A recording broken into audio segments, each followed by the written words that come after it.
Today, a Fulton County grand jury returned a true bill of indictment, charging 19 individuals with violations of Georgia law arising from a criminal conspiracy to overturn the results of the 2020 presidential election in this state.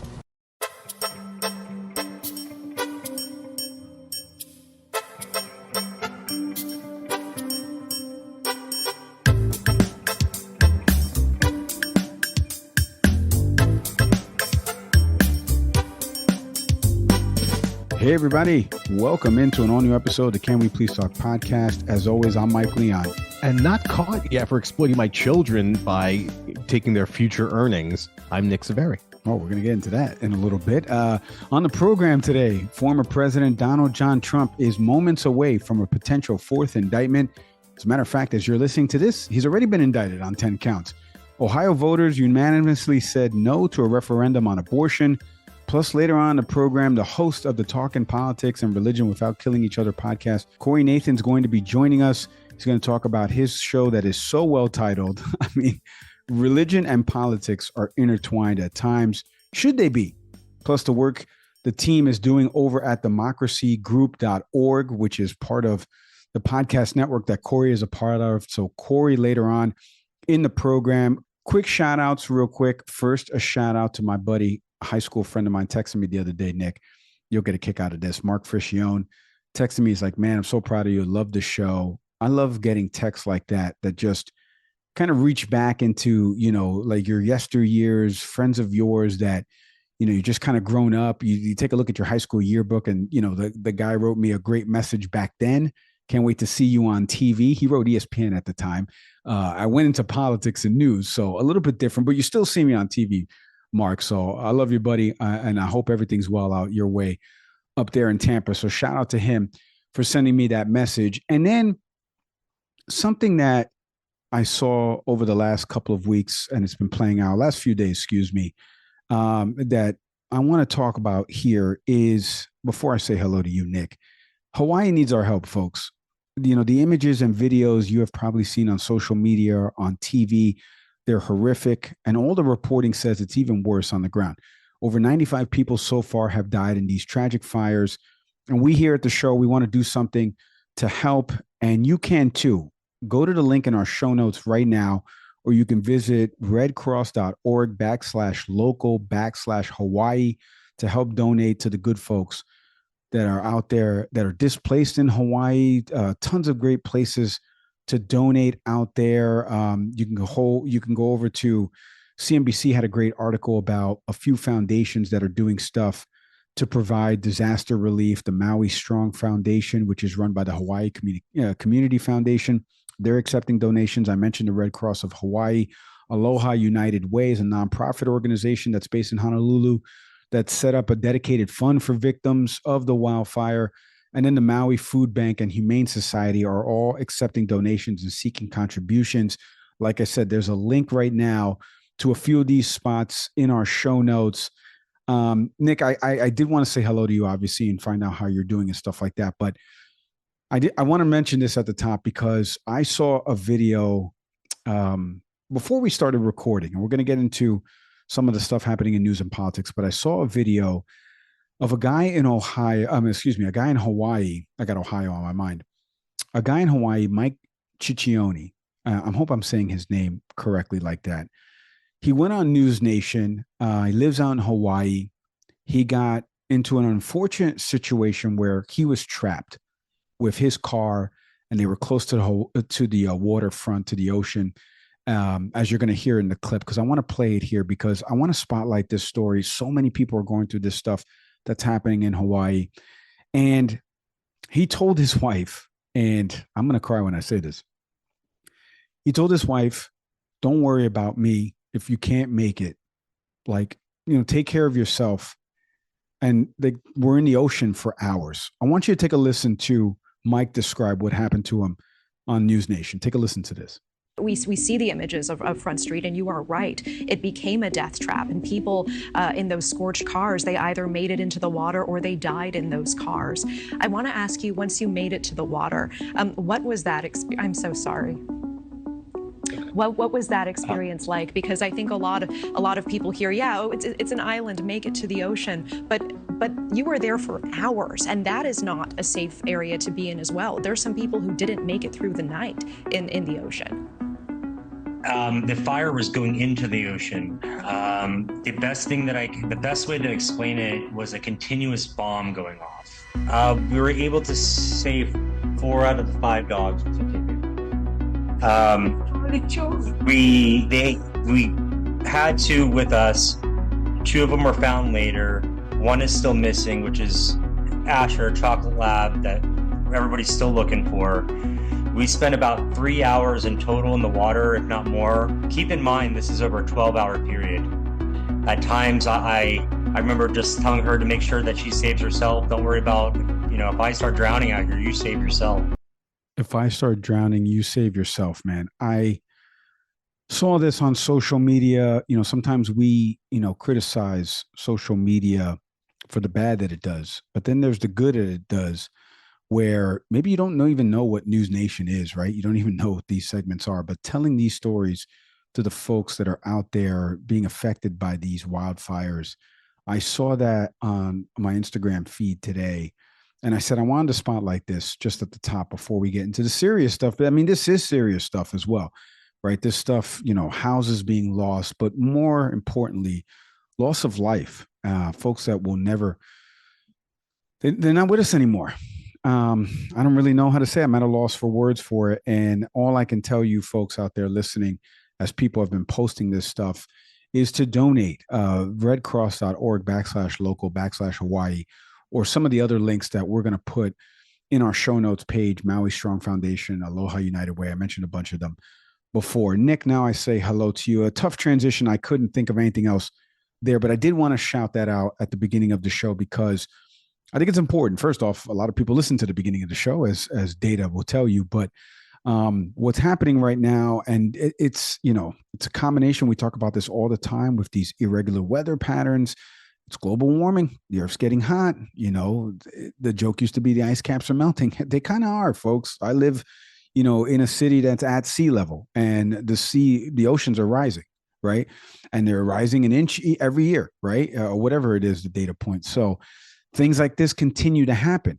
The former president said something asinine. We're going to get to him in a second about this would have never happened under his administration. Of course it would have happened under your administration. It's happening under everybody's administration because we continue to ignore the climate crisis that's in front of our face. I say hello to you, my friend. Thoughts on the Hawaii stuff that's happening, and how are you doing, obviously?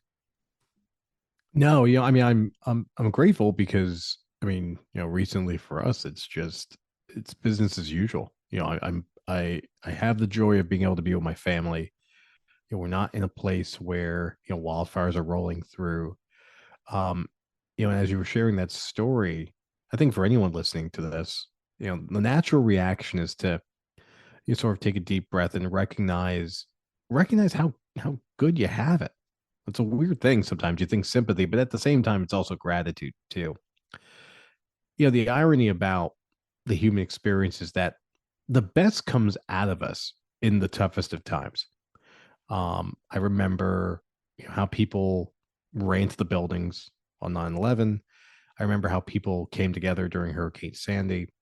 And what we have here is an opportunity to rally again. Whatever people are able to donate, your dollars, your cents, your food, just showing care to those folks over there.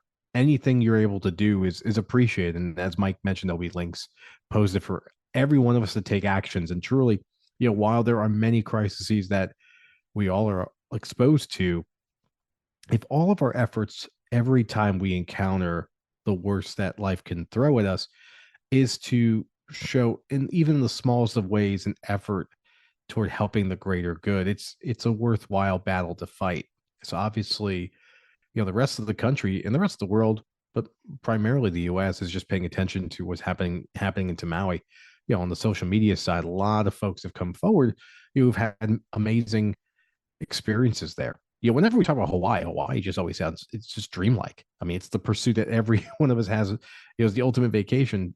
But it's also part of our country. And right now it's a place that's suffering.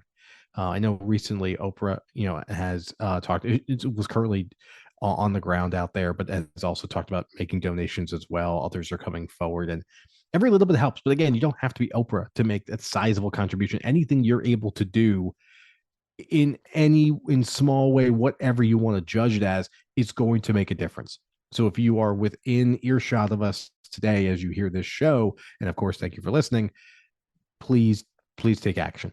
To that end, Mike, you talked about global warming and climate change. And, my reaction when I was reading this story was for me to tamper that down, because I tend to be the voice that, tends to, like you, bang the drum and remind people that these are not random coincidences.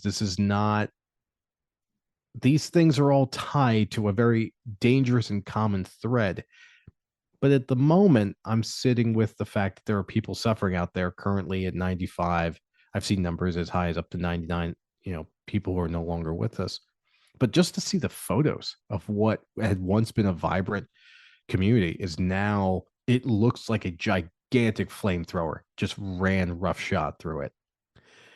And that's the priority right now, is just to think about these folks and take actions for them, while also recognizing the fact that there is a larger battle to fight that we have to continue to make people aware of, and have really engaged conversations and informed conversations about what, as a global society, as human beings, are we going to do to prevent the next crisis like this from taking place.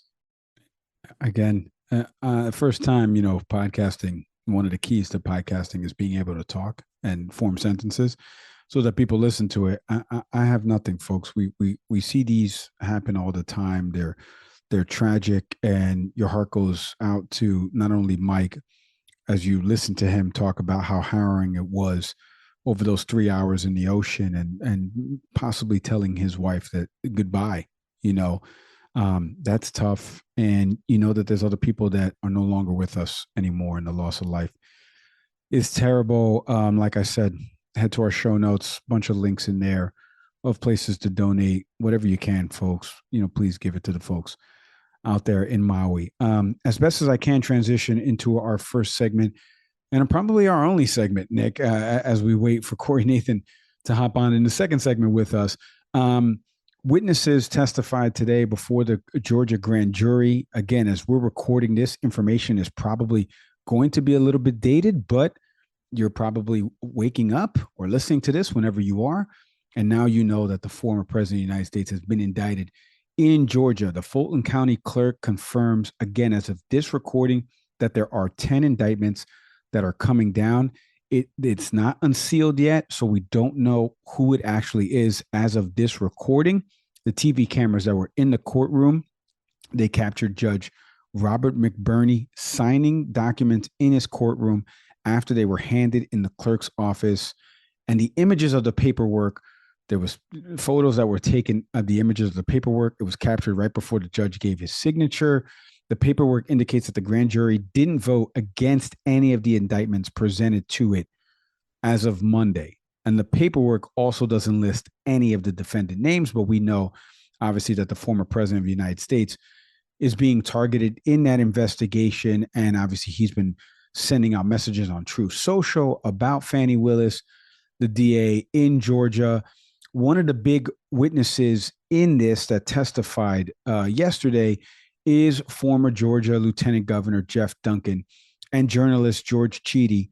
They both testified a day earlier. It was supposed to be on Thursday of this week. They testified a day earlier before the grand jury in terms of this case and the alleged efforts by former President Donald Trump to overturn the results in that state of Georgia. I want you to listen to what Duncan said to a reporter that asked him a question after he left the courthouse on Monday night. Take a listen to this. I hope my testimony gets the facts, as they are, and helps to continue to paint a real and honest picture. But politically speaking, this is a pivot point for this country to do something more than just stew on the 2020 election cycle, right? We're either going to, as Republicans, take our medicine and realize the election wasn't rigged. Donald Trump was the worst candidate ever in the history of the party, even worse than Herschel Walker. And now we're going to have to pivot from there, right? We want to win an election in 2024. It's going to have to be somebody other than Donald Trump if we do it. So politically speaking, this is an important pivot point for our party, right? To go focus on the things that matter, to take this conversation to America, not to Twitter, not to 10-second sound bites, not to YouTube clips. This is taking this to the kitchen table. I think most Americans care about the economy. I think most Americans care about a porous border. I think most Americans care about national security and public safety. These are issues that we win as Republicans. As long as we make this about the three-ring circus called Donald Trump, we're going to lose every time. He mentions the former president there. And before this even broke, the bigger story, what was happening in Ohio, where voters resoundingly rejected a Republican-backed measure that would have made it more difficult to change the state's constitution. And obviously that would have helped in terms of passing an abortion bill there. And now voters voted against that, almost 58% to 42% in that state on issue 1. Almost 3 million people turned out to vote about that. And so it's an indictment similar to what the lieutenant governor there, the former lieutenant governor, just said there about turning this into issues, running on issues and not running about the former president, because he's already got enough on his plate being indicted, not once, not two, not three, to quote LeBron James, but now 4 times in the state of Georgia. Again, all of this information that we have right now is as of the evening time. And now, as we head into the week, as you're probably listening to this, he's probably been indicted and the indictment's been unsealed. Nick, what do you make first of, obviously, the case? We know we all know about the different things that played out in public with respect to the phone call that Donald Trump made to Raffensperger over there, the former Secretary of State in Georgia. Not so much pressuring him, that's going to have to be determined in the eyes of the legal system, but saying, I just trying to find 11,000, however many votes that he needed to actually win the state. That phone call, that was about 30, 40-second soundbite from about close to a 45-minute to an hour phone conversation. There's other parts of this, right? Lindsey Graham calling as well to try to pressure, or at least, again, in the eyes of the legal system, we'll find out if it was pressuring, if he's going to be labeled as a co-conspirator in there. There was Rudy Giuliani being the former president's attorney and what he did in some of the different court proceedings that happened down there. He's been called to testify a few different times down there. So what do you make of the indictment and the potential charges, the case itself? This is one that we've had legal analysts on here that say this is the one that's got the most teeth because it actually has sound, right, from the former president asking for this stuff when he knows good and well he's lost the state. Yeah, the DA is looking into a racketeering charge. Now, again, we don't know what the indictments are covering. We don't know who's going to be named, but we had on a guest, and Mike is really our show historian. So I mentioned this guest. He may remember who I'm talking about, but we had a guest on that talked about that Georgia's election laws are some of the tougher ones in the country. Yeah. And when this conversation came up, we talked about like what are the legal issues that Trump's team should mostly keep them up at night, and this was the one that people had talked about. So I'm reading that the DA is pursuing or looking into like racketeering, because Mike, you just mentioned a moment ago, you mentioned 3 people who've all made efforts to try to overturn an election. If what they're trying to pull together in Georgia is the evidence that this is all part of a conspiracy, that these people are all working as part of a shared initiative, they may get potentially a charge like that. And again, over the DAs, they're talking now about at least need like 3 hours before they're going to move forward with putting out more information to the public. So we're all going to need to sit and wait on this. By the way, that was Maya King, the New York Times reporter. She's based in Georgia, covered a lot of this. She's the one that came on to tell us about that stuff. I want to shout out Maya because you can check out Maya's work over at NewYorkTimes.com, but also she's done some great stuff breaking down Georgia's election laws, like you said, which are one of the strongest in the State of the Union. And she did that stuff over on Up First, the New York Times podcast. So go ahead. I didn't want to interrupt your train of thought. No. Thank you for putting a face to that. But it also gives us a little bit of hope from a political conversation in the sense that, Mike just played a clip, of someone who is talking about the future of the Republican Party. Now, for most people who listen to this show and who are critical of me and call me a libtard or whatever what you want to call me, that's true. I tend to lean, toward the Democratic Party. It is what it is. But we need two parties to play in good faith to really move this country forward. If we only have one, sound political party, that dangerously becomes an autocracy. So we need both parties to be sensible. I say all that because what you heard a moment ago from that clip is sensible. There is a Republican in Georgia who's pleading to people that we need to pivot, that the party needs to pivot away from Donald Trump. We have the governor of Georgia. I'm not a fan of Brian Kemp. In both cases, I support Stacey Abrams, not as a voter, obviously, but I supported her platform. But even the governor, as a Republican, was not going to be okay with this idea of finding 11,000 votes. So, there are sensible Republicans who recognize that Donald Trump, at least as a candidate, has gone down some just really pernicious rabbit holes and is not the candidate that should help move this party forward. Unfortunately, he is still resoundingly the most popular choice from every poll that we've seen. And he is still, if Mike and I were in Vegas or any sports book right now, it would be insane for us to put our money on any other candidate. Now, granted, you should always do that because underdogs sometimes, have a high payoff, and we can talk about all that. But the majority of your money is going to go to Donald Trump. So for any sensible Republican out there, the joke's on you. Like, this has been basically decided. In fact, next week when we have our conversation after the debate on August 23rd, the leading candidate is not going to be there. There's no reason for Donald Trump to be there. Anyway, Mike has talked about before. But the reality here is that, is a fourth indictment. Again, not about the former president. We do not know who's been named yet. But this is yet another indictment involving an attempted election theft. And we'll have to see what this comes out at. And if it is the former president who's been named, that's 4 indictments over the last few months going into 2024. One thing that Duncan said there in the sound that you just heard from him outside of the courthouse as he was asked by a reporter, one of the things that he said there was about issues, right? The economy, securing our border, policy things, right? And that we should be getting into, right? Which is we're going to get into with Corey in just a second. Some of that stuff is a little bit more boring, right? Whereas the fear mongering is a little bit more of the selling point and the newsworthy point of this. But I kind of touched on it because I wanted to bring up the Ohio vote that happened, a mid-year, August, technically mid-year vote on a referendum that now almost 3 million people went to the ballot box just to vote for this one thing. There was nothing else on the ballot that day, Nick. Nothing else on the ballot. No, we're not voting for any governor. We're not voting for any key positions, at local government or at the state courthouse or anything like that. We're not voting for anything. We're voting for one single thing. No on this to expand the state's constitution, or yes on this. And overwhelmingly 58 to 60% of people said no.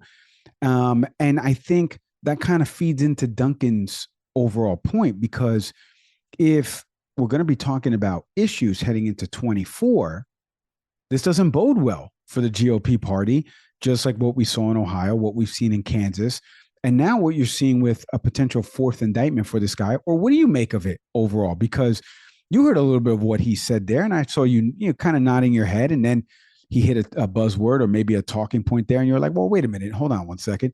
But what do you make of all this as the lefty on the show, as you've mentioned? Because I'm with you on this. If we're going to talk about the actual issues, right, and voters as voting trends, and you can follow Frank Luntz or Harry Enton, who we had on the show, who's going to be coming back on, who does a great job in breaking down voting polls and stuff like that for CNN. They've all pointed to this, where people are now focused on single issues. They vote for a candidate because that candidate is this way or that way about a single issue. And that's so important to them, top of mind to them, that they're going to vote that way.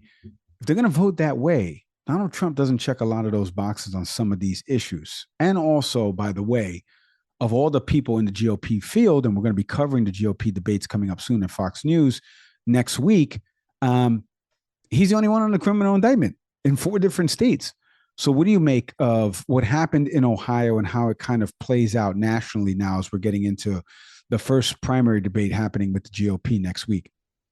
If a question about the stance of everyone on that stage on a woman's right to choose is not one of the first questions asked, it's a failed debate.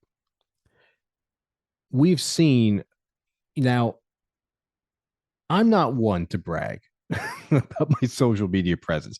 Every now and then, Mike will give me credit because I'll hit one of these dingers out of the park. But a week ago when Ohio makes this vote, Charles Pierce is a really good writer. He's been at Grantland. He's written for numerous periodicals. Just put out a post about making sense of what happened.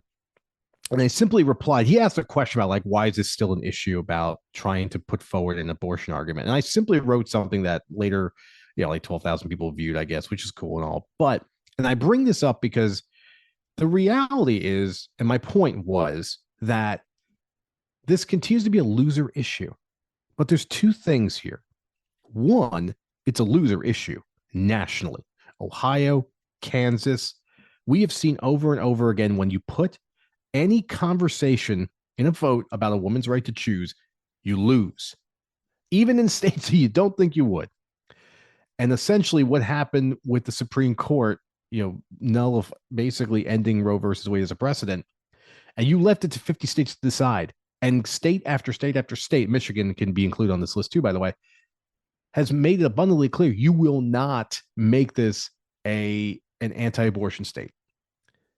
And I brought that up because there is this contingent of people in the media that try to, and Mike and I had this conversation with a member of Planned Parenthood a year ago, I believe, where we keep getting inundated with the idea that there is a sizable number of people who do not believe in a woman's right to choose, a sizable enough amount.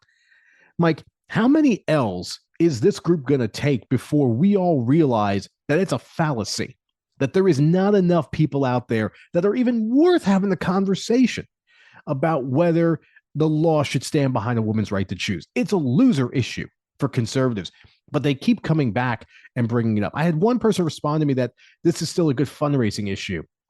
And forget the user's name. Thank you for replying to it. But the reality is you're wrong on that. This is not about money. This is about trying to control women, and it never seems to work. So now you're going to have a dais of all these candidates next week. And when they run, the winner goes forward and takes on Joe Biden November 2024. The number one issue that's going to bring everyone to the polls is a woman's right to choose. Young people and suburban mothers, specifically white women. I talked about this a year ago when we talked about when the Virginia election, right? We saw Glenn Youngkin win it, and we talked about suburban white moms at the time and the role that they played. This is the conversation. When you look at the metrics, white women, young voters, very, very powerful voting demographics, both of which believe in a woman's right to choose. And the Republicans have painted themselves into a corner. So when you ask me about Ohio, what I would just put up as the big old wall is considered exhibit AAA at this point of how foolish an argument was. And this is basically Trump's Frankenstein. Put three people on the court who go ahead and end the precedent Roe versus Wade, and it's come back to bite Republicans in the ass over and over and over again. When we come back after the break, Corey Nathan, the host of, again, one of my favorite podcasts out there, Talking Politics and Religion Without Killing Each Other.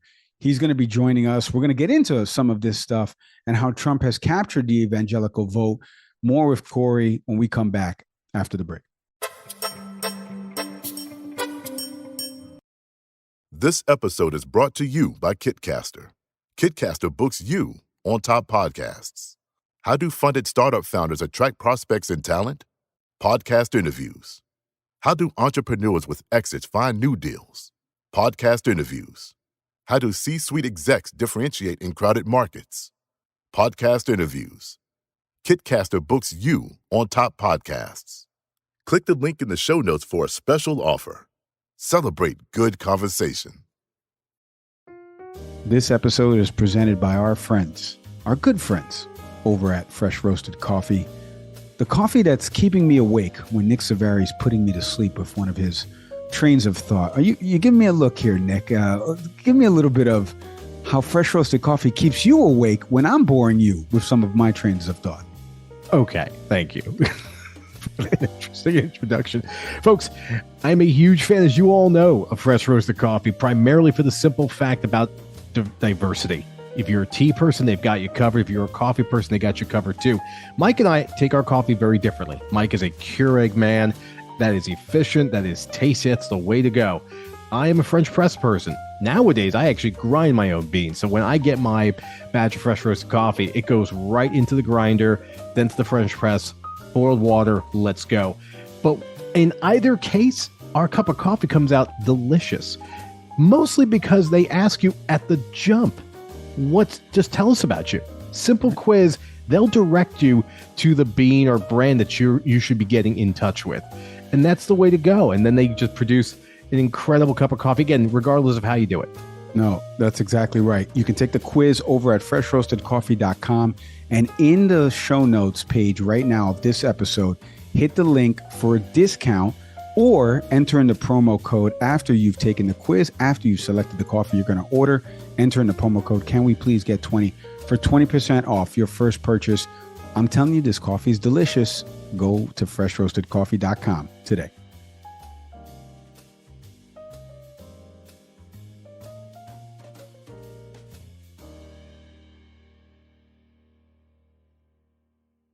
All right, Nick, a few weeks ago, I happened to be rummaging through Instagram, scrolling my feed, as the kids would like to say, and all of a sudden popped up this show that I thought was so appropriately titled. I couldn't stop thinking about the title of this show. I'm very jealous that this is not the name of our show, even though we don't talk too much about religion, but it was called Talking Politics and Religion Without Killing Each Other.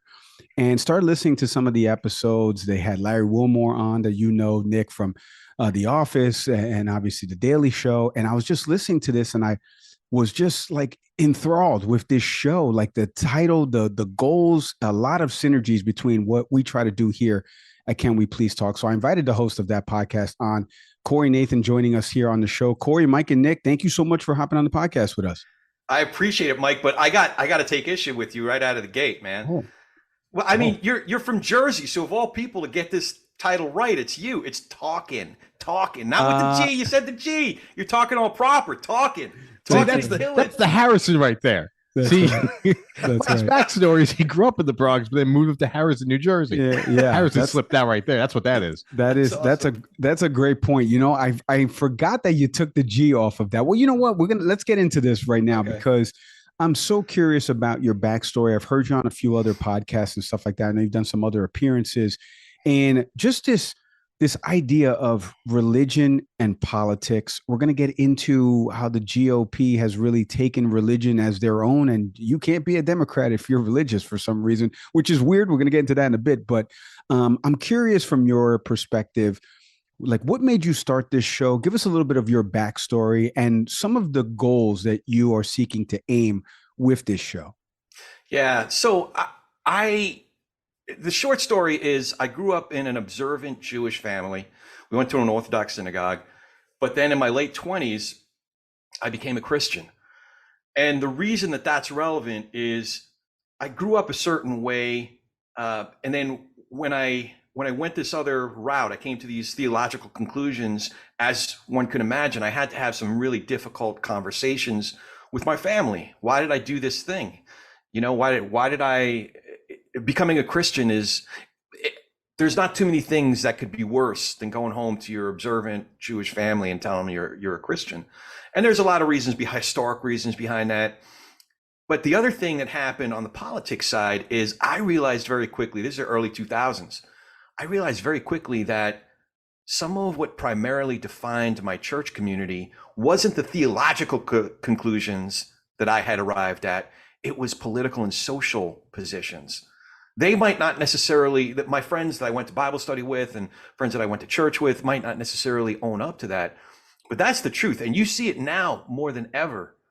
You describe a person of color who basically did not have a home for much of his work life, and his ministry was leaning a certain way. And if you just read through the Sermon on the Mount, you know, a lot of people who refer to themselves as evangelicals today would say, yeah, get that crap out of here. Who the hell said that? You know, and you could be quoting directly from scripture. You could be quoting directly from the Gospels.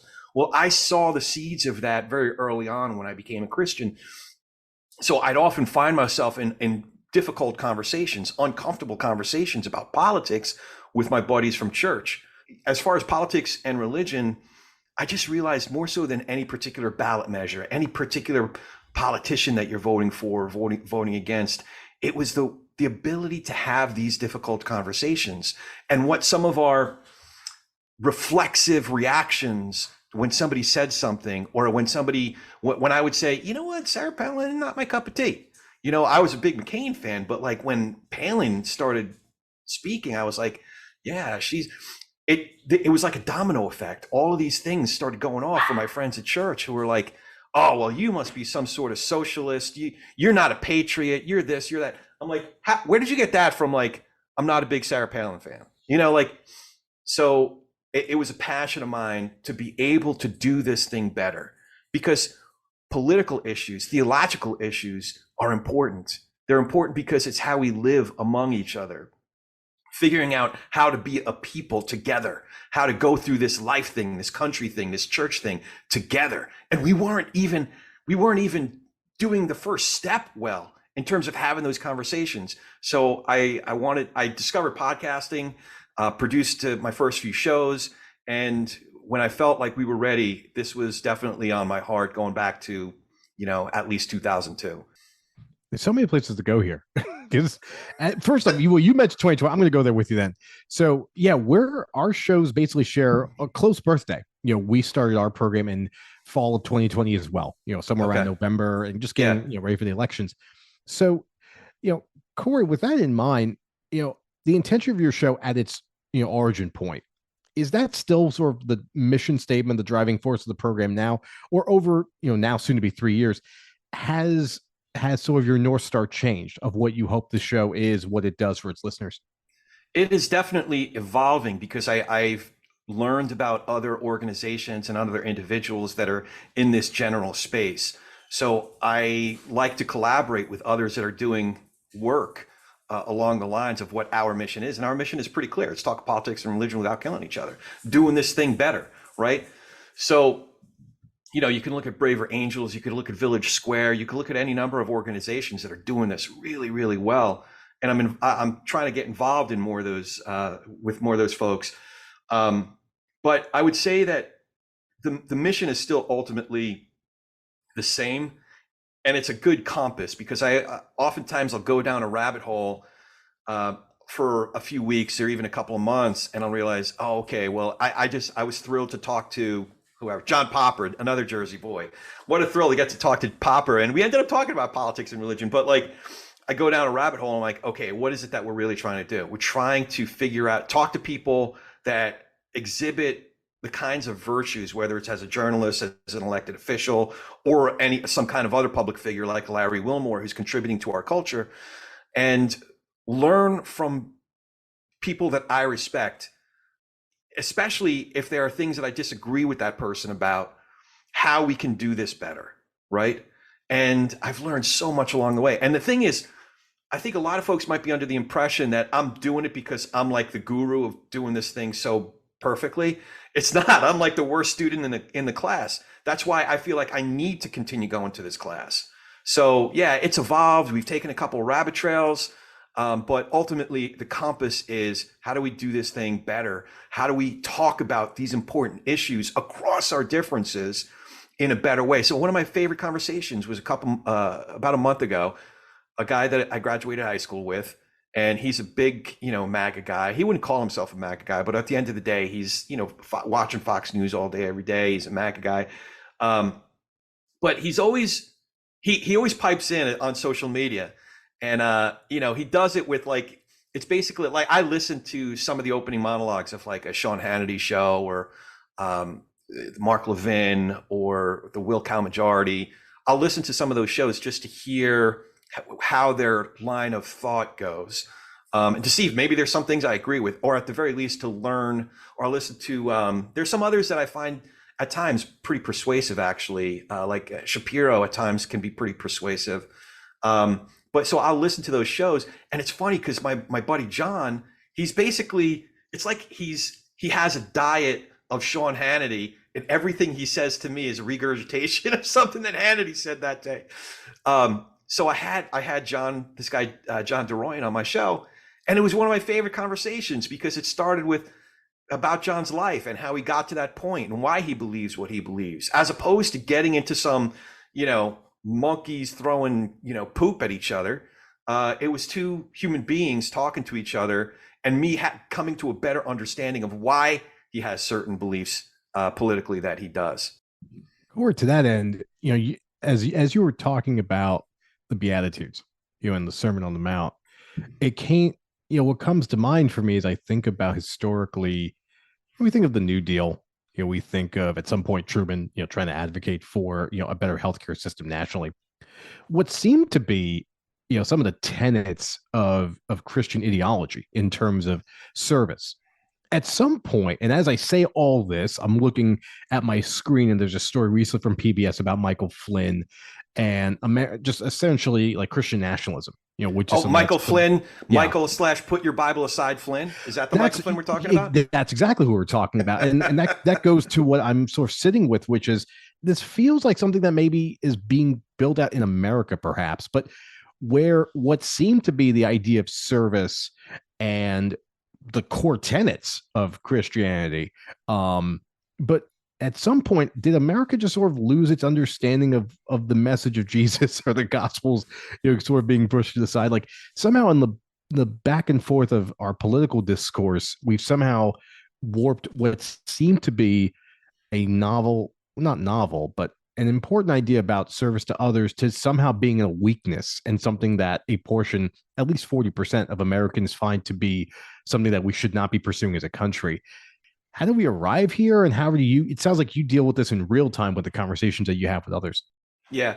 I mean, we could get really theological and go to the first part of the 10 Commandments, which is thou shalt have no other God before me. Now, I'm not going to go too deep into that rabbit hole, because I'm guessing that not everybody who's listening to this is a Christian or Jewish, but there is something to that. So if you take folks who refer to themselves as evangelicals, or even folks who genuinely do go to church every week and are really believe in the authority of Scripture and the tenets and the virtues that are espoused therein, the most dangerous temptations is not the temptations that are 180 degrees off. It's not like, somebody who intuitively knows that murder is wrong, that stealing is wrong. Those aren't the temptations that are the most dangerous. The temptations that are most dangerous are 5 degrees off of what we know to be right. So you take that's where thou shalt have no other God before me. So idolatry is if you have a figure that is co-opting the language of Christianity, that to me is much more dangerous, because you can then start to strip away the other virtues. There's another piece of scripture in the New Testament, the fruit of the Spirit, which is like, what is good? What kind of characteristics should a good person have? Love, joy, peace, patience, kindness, goodness, gentleness, self-control. The guy who used to occupy 1600 Pennsylvania Avenue has none of those things, right? Or if you look at love, what does it mean to love? Perhaps the highest virtue. Love is patient. Love is kind. It does not envy. It does not boast. That dude and a lot of his followers embody the exact opposite of that. But what is it? He's stolen and hijacked words like truth social. They've stolen and hijacked other good words like evangelical in the religious realm. Yeah, I'm an evangelical. Of course I'm an evangelical. I follow Trump is how the thinking goes. I'm a good evangelical and therefore I follow Trump. Or even in the the civics realm, like patriot. How did patriot become a stacked word? How did the American flag? I see a big American flag waving, and it's sad to say, I think I know a lot about that guy already who's driving that big truck with the big wheels. That's sad. By the way, for the record, my kid, I'm not going to tell you he's my favorite kid, but he's my favorite kid right now. Anyway, he's got a big truck with big wheels, but but it shouldn't be stacked before I even meet the human being who's driving that truck. It shouldn't be stacked before I meet the person who lives in that house that's waving the big old flag. But a lot of these symbols and a lot of these words have been hijacked. It's an idolatry, and it's a dangerous idolatry, because it doesn't look the opposite of what we think good virtues are or godliness is. It looks just enough like it that we'll follow, right? So that's what we got to be on guard for. And I think a lot of the folks who refer to themselves as evangelicals, and this is not a new problem, by the way, this is a historic problem going back to at least the time of Constantine. Once we started mixing civics or the idea of nation or the idea of empire with religion, then it becomes a dangerous project that we're involved in. So I don't know if that answers your question, but that's a lot of it's not a new problem, but that's a lot of what's going on. Well, it actually funnels into the follow-up question that I have for you, Corey, which was, before this recording, I started looking up the evangelical vote for Donald John Trump previously in the 2020 and 2016 election. 81% of the white evangelical Christian vote in 2016, 75% in 2020. And I sit here with this dichotomy that I live because I worked at Fox News for a few years. I would hand scripts to Sean Hannity from 2004 to 2006. I am a Christian, right? And there are parts of me that just don't agree with the philosophy of this modern day Republican Party. So I'm curious for your perspective, because you've had so many different people that not only have been on this show, but are also journalists. They cover this, the voting issues. People say that they're now single voter issues, like they'll vote on a specific issue. If this is a referendum on abortion, I'm going to vote on that because that candidate believes in X, Y, Z. Two-parter. How has the Republican Party taken Christianity away from people that live on the Democratic side of the aisle that are Christians themselves?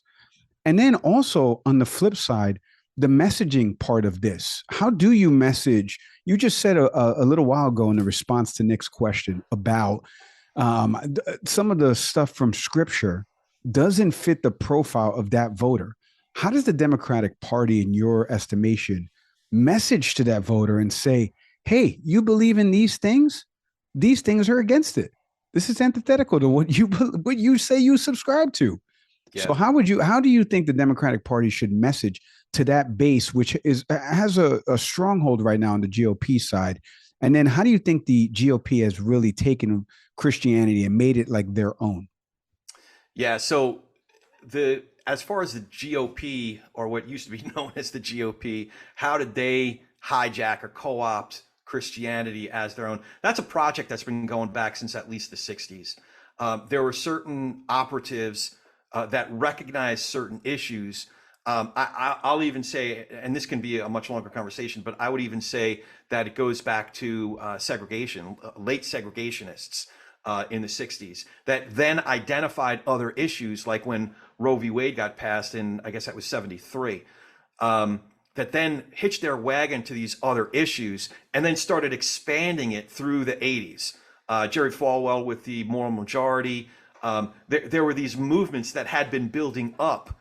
And then I think there were other ingredients that only exacerbated these trends that were going in a certain way. Like if you look at Fox News, their agenda is not necessarily to be a news organization. Their agenda is a business organization.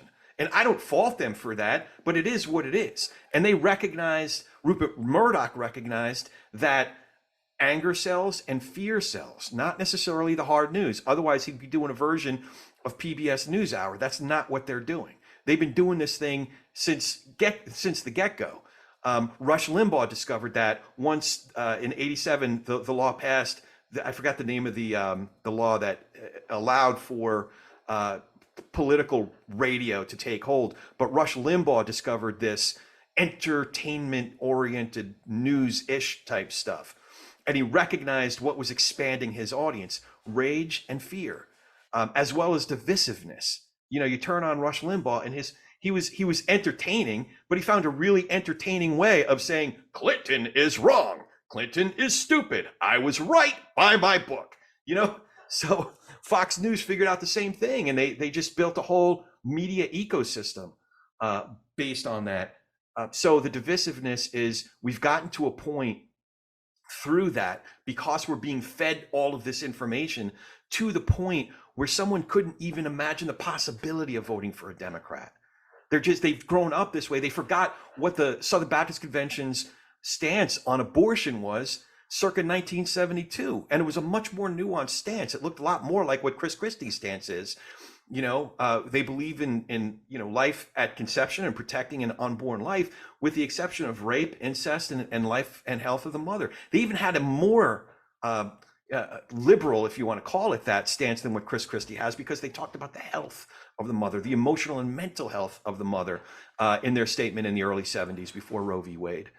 So even the Southern Baptist Convention had a much more nuanced stance on abortion. But the factors in our culture have made it so that individuals who are consuming that's what they're feeding their brains, and that's what they're embodying.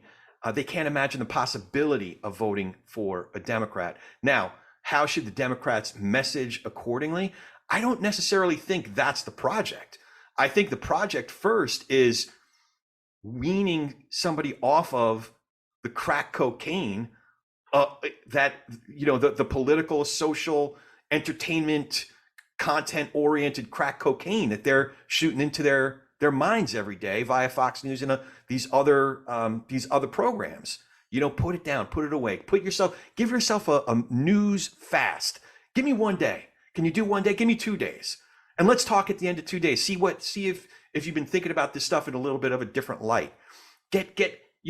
Wean yourself off of that stuff, and maybe allow for the possibility that there's a good reporter that works, dare I say it, for the Washington Post. If you can't understand, and same thing with me, I found good reporters, hard reporters that work for Breitbart. I found good reporters that work for Fox News. I found good journalists that work for a lot of these organizations. You just have to be discerning and find who they are. I say that to my friends that I go to church with, or other friends that are very hard right. I say, well, do me a favor. I'm not asking you to read the entirety of today's Washington Post and New York Times, but go look for a Bob Costa story. Look for a story that Bob Costa, if you can't come back to me, read 3 Bob Costa stories. If you can't come back to me and tell me that he's a good reporter, regardless of where his stories show up, then you're just not an objective person. You don't know what news is. You don't know what journalism is. And then we have to have a different conversation. And maybe we should go to a community college class together to figure out what that actually is. Well, Corey, I got to be honest, because I got to follow up to that. One of the things that we've done on this show is media literacy. You don't need that community college class. You got 2 journalism grads here from Rutgers University. You got one that went to Connecticut School of Broadcasting. And then the other one that I just told you would put some of this stuff in the prompter that the person's reading. There's a reason why Fox Nation is still around and CNN Plus is not. There's a reason why PBS NewsHour gets 2.1 million, and that's not even close to what the 5 p.m. show gets at Fox News. And you said a lot of those things there. And I would argue, or at least piggyback on top of that, that there's a level of disingenuousness with a lot of these folks, specifically the ones that are in this content game, right? The Dan Bonginos, you mentioned Mark Levin, even Ben Shapiro. Okay. As much as he could be persuasive, there's a level of disingenuousness that comes with it. They got to wake up every morning and say, this is what I'm going to do. The reason I know Nick and I are not rich is because we don't do that. We don't do that just yet. We don't commit fully to it. They're pot committed right now. They can't go back. At 9:01, when President Biden saves the earth from blowing up with an asteroid, we're still going to run that Hunter Biden graphic because I already loaded it in the machine. And that's something that Sean Hannity can't get away from. Is he conservative? Sure. But can he come out at 9:01 and say President Biden has saved the universe from catastrophe? He can't do it, Corey. So my question to you would be, with your show trying to get these polar opposites and these forces pulling against each other, to try to align them to just come to this middle, this common ground, as you have done in some of your episodes, what would you recommend to people right now? You said to shut it off for a day, news and stuff like that. Tough to do, but what is something you would recommend to folks that are listening to not only our show, but your show, and they want to talk about these things and want to learn more about these things, but like, how do they interpret some of this stuff? How do they go about judging these folks? Because to the untrained eye, they can't discern the difference between an opinion commentator, a journalist at that network, a host at that network. I know all of it because I've been behind the camera.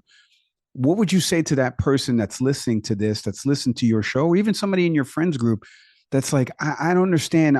What's a way that I can vet some of this stuff? How would you convey that to somebody that's listening to our program right now, or even listening to your show?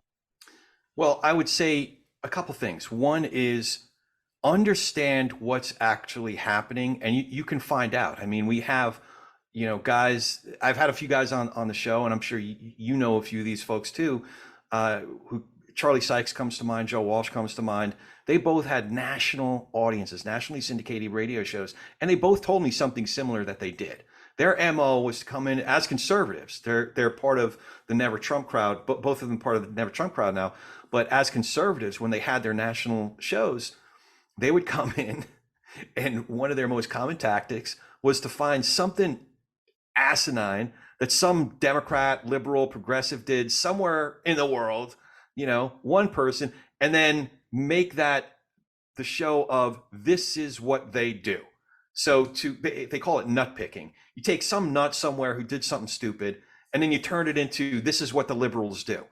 And if you listen to a lot of the shows, a Mark Levin, a Sean Hannity, they're all some different version of each other, and they go about it in such a way that they're educating their audience on them, and the them is broadly defined as anybody who doesn't bow down at the orange god, the orange president god, former president, or I'm being kind of curt about that, but anybody who's outside of their certain orthodoxy, right? So that's labeled as rhinos, as never Trumpers, as liberals, as progressives, as socialists, as Marxists. So number one, recognize that, right? But number two, and it's just as important, if not more important, don't give up on the rest of them, right? So I'm not saying, so if somebody says to me, yeah, I'm a big Ben Shapiro fan, and I do like one or two of the shows I'm on the West Coast, so between 5 and 8 o'clock on Fox News, but I forced myself to watch MSNBC. I forced myself to watch Rachel Maddow. And I'm like, nothing against Rachel Maddow, but I'm like, that's not necessarily the way to go. Like, that's a whole different thing. Find good reporters. Read some Maggie Haberman. Read some Bob Costa. Find good reporters. Understand what good reporters are, and find them. So understand what the recipe is that's being followed by a lot of the folks that you're taking in on a daily basis. Understand what it's doing to you. It literally is. If you listen to Denver Riggleman, former congressman who is doing a lot of the intel for the January 6th Congressional Committee, Republican, by the way, and he says the chemical reaction, the neuropsychological chemical reaction, is almost exactly what happens. I referred to it as crack before. That's what happens. It's like a hit of crack. How your brain reacts to confirmation bias, listening to how all those people are this and all those people do that. That's what that is. But again, don't give up hope, because there are good journalists doing good work, and find some of them. Okay, so you can't bring yourself to read the Washington Post? Fine. There are plenty of other publications. There's New York Times, the Washington Post. There's plenty of other publications, even Yahoo News, for goodness sake. You can find good reporters. The Hill is a great publication. That's a nonpartisan publication, and there's some great reporting being done there. So those are the two things. Understand what's the recipe, the formula that's being duplicated, but at the same time, don't give up hope, because there's great journalism being done. Corey, on the subject of messaging and thinking about, we said before about where the Democrats stand. Do you consider part of Joe Biden's success the fact that he's openly Catholic? Yeah. Talks about his faith, and it stood out more so than the other candidates in 2020. And even now, he seems to be the rare candidate who bridges the gap between what I would consider folksy, very organic display of faith and just open about it, coupled with really just sort of mastering and understanding and making clear the Democratic platform. Is that sort of the secret sauce that he's got going on? Well, it's a genuine faith. I think that his faith is genuine. It's not this fast food rapping, and I'm going to use some, words to generate some clicks to, some version of virtue signal my Christianity. You learn some words and phrases and you appeal to that crowd. That's not what it is. It's a genuine, grounded faith that comes through literally practice. His practice of going to church every Sunday, his practice of taking communion, his practice of being in communion with the people that he goes to church with. Same thing with Barack Obama. I know people that go to certain types of churches, fundamentalist churches, can't even imagine the possibility that somebody with a D before their name is a genuine Christian. But if you listen to Barack Obama's story of faith, his testimony, that dude believes. He believes because of his family, because of the influence that his wife has had on him, and same thing with Joe Biden. But because they have a D before their name, folks can't bring themselves to believe that they can't possibly be a real Christian. You know what that sounds like? That sounds like the institutional church in where my family's from, Ukraine. Oh, well, those guys are wearing crosses on their helmets. Just the fact that they go to, shtetls and burn down houses and literally behead my ancestors. Oh, no. But they're wearing crosses on their shields. So they must be the real Christians. But the faithful people, the people of God, no. They belong to a different political party. So they can't possibly be the real people of God, So I recognize this. Maybe it's because I'm Jewish. Maybe because I know my family's story. But I recognize this from a mile away. I am encouraged and inspired. Listen, I don't agree with all of Biden's positions on things, but Biden, if you look at it, what has been the secret to his success? And yes, his administration has been effective. What is the secret to it? It's his ability and willingness to negotiate across the aisle. You look at the biggest pieces of legislation, whether it was gun reform a little over a year ago, whether it was they called it the Inflation Act, but it was really about prescription drugs and some things on the, some energy policy. And who led negotiations on that? It was Manchin, the most conservative Democrat in the caucus.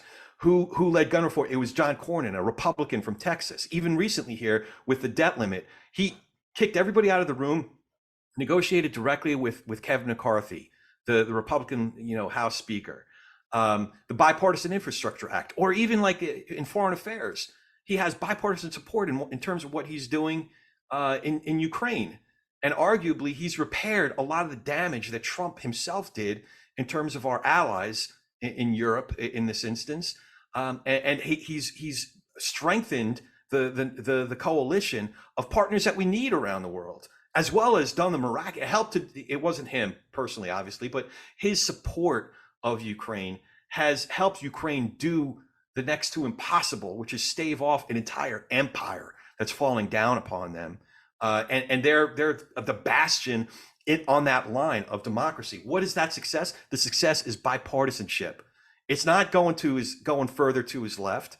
Not that there's anything necessarily wrong with that, but he's the representative of the United States as a whole. So the idea that he's negotiating and collaborating with people to his right, he needs to do it because that's representative of the United States as a whole.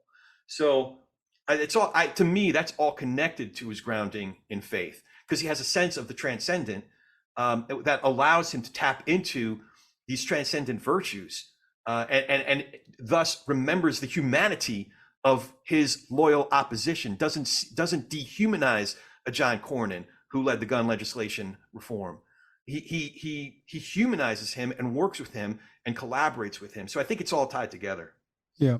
Corey, before we let you go, and we could talk about this stuff all day, man. And by the way, I love some of the answers because you can see the emotion that is coming to you as you're responding to it.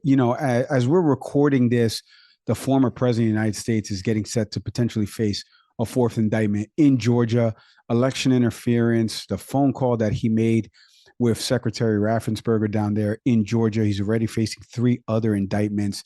And the reason I'm bringing it all together is because some of it's intertwined into tackling our democracy, right? And changing some of the foundations of this democracy. You're part of a larger podcast group, the Democracy Group. It's a network of podcasts, and the goal of helping listeners understand what's broken in our democracy. So, Corey, I want to give you a couple of minutes here. Tell us, A, about the Democracy Group, and B, what is broken in our democratic system? Yeah, it's a great network of podcasts. There are some larger ones that are in the top, half of 1% of podcasts in the world. There's some other indies that don't have the scale of some of the bigger ones. But what we're all doing together, it is exactly what you said. It's a network of podcasts that examines what's broken in our democracy, but more importantly, how we can work together to fix it. So I just did a collaboration this week with the Common Ground Committee, and they have a couple of different podcasts. How Do We Fix It is one of them. And they aired a conversation I had with Lene Erickson on, she belongs to the Third Way. We're all kind of doing some version of the same thing, trying to figure out, hey, what's going on here? Trying to diagnose some of the ailments and then identifying the prescriptions for how we can do it better. I've identified, that's talking about politics and religion. My friends, Liz Joyner at Village Square, they've also identified that race is a big, and obviously it is. It's not, so I work with Liz, even outside of my network of the Democracy Group network. I work with Liz and I help her produce Village Square Cast. I also work with Lisa Sharon Harper. She's a wonderful scholar and social justice leader. And she has a show called the Freedom Road podcast. And she has an organization called Freedom Road. So anyway, the Democracy Group, we're all in this space. It's politics, it's race, it's our civics. What's broken?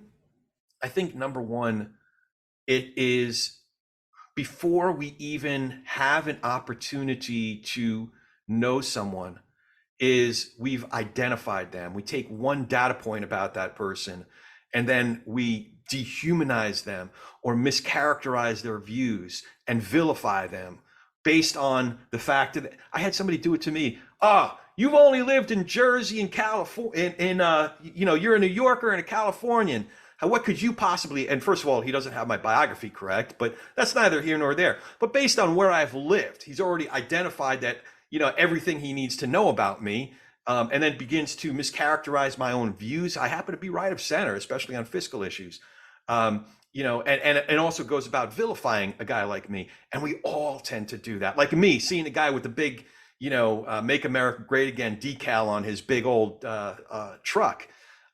So that's what's broken, is we begin to mischaracterize, generalize, and vilify people based on one thing that we might know about them, one data point that we might know about them. That's problem number one. So the solution to that is rehumanize, right? And we can't do that in general. We can't do that, cast a wand, and like, now the 330 million people who live in America, I've now rehumanized. No. A lot of folks get frustrated when you think about, everybody is, this way or that way, and our country's gone to crap because everybody. No. I can't think that way. Because you could frustrate yourself to no end when you think that way. What I can do is I can remember that my neighbor that I see on our walks every morning, he happens to have Fox News on all the time when I go into his house, but I go into his house and I have dinner. He's a great cook and his wife makes dessert. It's to die for. He's originally from Italy. He's my buddy Pete. I call him Pete, Pierino, like little Pete, and great cook.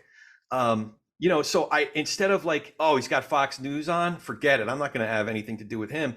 No, he's my buddy. He's Pete, he's my neighbor. So one person at a time, remembering the humanity of them. They're a lot more than what bumper sticker might be on their car or what flag they might be waving in front of their house. They're a human being, a nuanced human being with a story. And the last one I'll say is what Braver Angels is all about. They'll remind you, if you do have the opportunity to get into a conversation with somebody, get into it, but like get into it and tap into who they are as a human being. And instead of saying, why do you think that and have a bunch of bullets that you're going to fire at them, like rhetorical comebacks, instead of that, have this like curious disposition, a default posture of curiosity. about who they are. Well, what happened in your life? Like, tell me about your life. Like, how did you arrive at that conclusion? You know, I talked to another buddy who, big gun advocate, and being out here in California, it's kind of a big deal for him, you know, because we have some of the most strict gun laws in the country. Well, for him, it started when he was a kid. It was a rite of passage with his dad, and his dad recently passed away within the last couple of years. So it hits really close to home. Far be it from me to tell that guy all the things he's wrong about when it comes to guns. First of all, he probably knows a lot more about it than I do. You know, so instead I can develop a relationship. Maybe I can learn something from him about the history of gun legislation. But more so, I can learn about him personally. I can learn about a guy who's devoted to his dad, who reveres his dad. That's something that I can relate to, no matter how much we might disagree with about the legislation. So tap into human beings, invest in relationships, remember they're rehumanize people, don't dehumanize people. These are just some of the things I think we can do. Very well said. Talking politics and religion without killing each other. And I left a G off just for you there. Corey Nathan, you do a great job with the show, my friend. Continued success to you, sir. Welcome back on the program anytime. Please stay safe, my friend. Mike, Nick, thanks so much. You guys are fantastic. I really enjoyed talking to you, and I definitely hope to continue this conversation.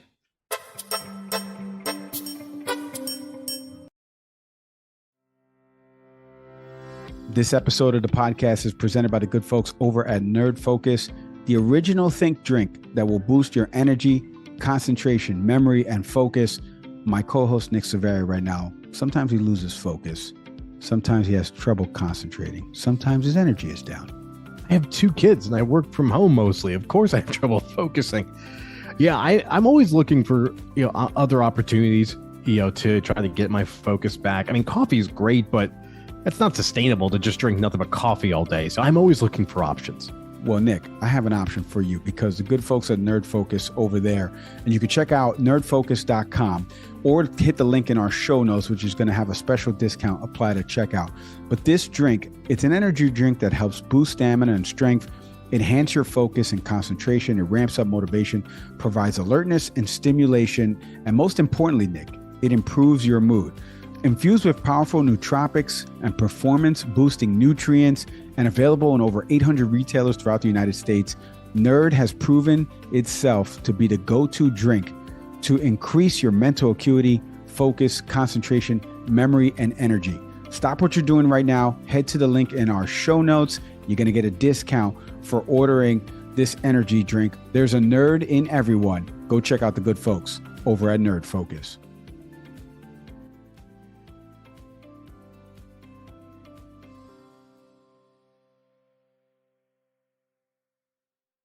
All right, our thank yous there to Corey Nathan. Like I mentioned, the very well titled podcast, Talking Politics and Religion Without Killing Each Other. Go check out that show. Our thank yous to him.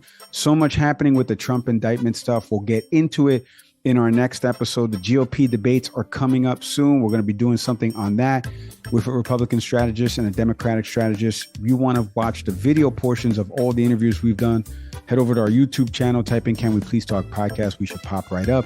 Audio podcast platforms, you know by now, Apple, Spotify, Google. Shout out to everybody who listens to us on Good Pods. Shout out to Acast, our hosting platform. We can't do without them. Can't do it without each and every one of you that listens to this program and with some of the great conversations that we've had on this show. As always, I am Mike Leon. And I'm Nick Severi. We'll see everybody next time.